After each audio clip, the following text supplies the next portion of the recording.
On Friday, we got CPI numbers. As predicted, they came in hot. Headline number 6.8%. You've been talking about this for some time. What are we learning about inflation that we didn't know before?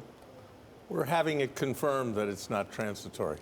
And I think everybody recognizes now, with the statements from Chairman Powell, with the statements from Secretary Yellen, that this isn't going to just go away of its own accord, that the Fed's going to have to take substantial action to control inflation unless there's some kind of other adverse development, a crack in markets or something of that kind.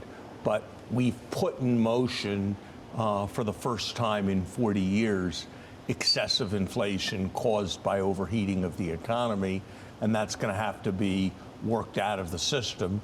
And that's probably not going to be such an easy thing. Well, let's talk about that, how easy it is. Steve, do you agree with that analysis? And if so, what are the prospects that, in fact, the Fed can slow this thing down without really causing some damage to the economy? Well, I completely agree with Larry, and I think you have to recognize it's a problem that was not created in 2 months. It was a problem created over the last 2 years, and so it's going to take multiple years, certainly, to work it out. I in no way want to predict that we're going back to where we were in the late 70s, but I was sitting in the Washington Bureau of the New York Times when Paul Volcker announced his new inflation policy, and I watched all that happen, and it took multiple years and a terrible recession to get it out of the system. So it is going to be painful, and it's going to be painful for growth, it's going to be painful for jobs, and we do have an election coming next year, which is going to be complicated. So, Larry, listening to the White House, they admit there's inflation. They still say it may be transitory. And one of the things they point to is gas prices. They said that's really artificially spiked it up. That's leveling off. Maybe we don't have as big a problem. What about the difference between headline and so-called core? Look, there surely are transitory elements in inflation. No question about it. But here's the thing, David. If you look at annual rates, if you take this month's number and you annualize it, it's 10%. So a lot of that is no doubt transitory.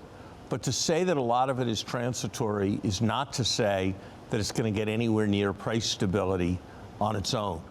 And there's another point, which is we always talk about the things that are high and might be transitory.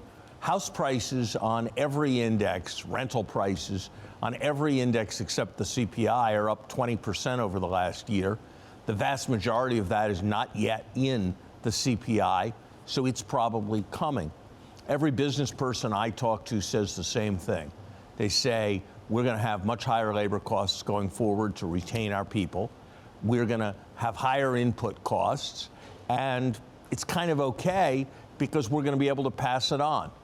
Well, that's an environment where there are pressures in many places for rising prices, not for falling prices. You know, one of the sectors that's been very benign over the last while is medical services.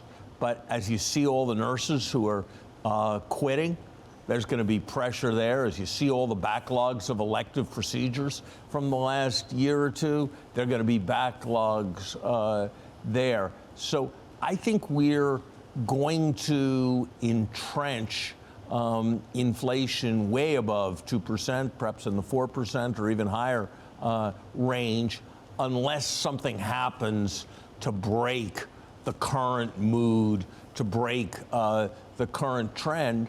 And I don't think it's going to be 3 rate increases or 2 rate increases next year. I mean, remember this crucially. Monetary policy today is far looser than it was a year ago. Looser as measured by real interest rates, looser as measured by financial conditions, looser as measured by the size of the Federal Reserve's balance sheet. So we've got looser monetary policy even as job vacancies are way up and even as inflation is way up as well.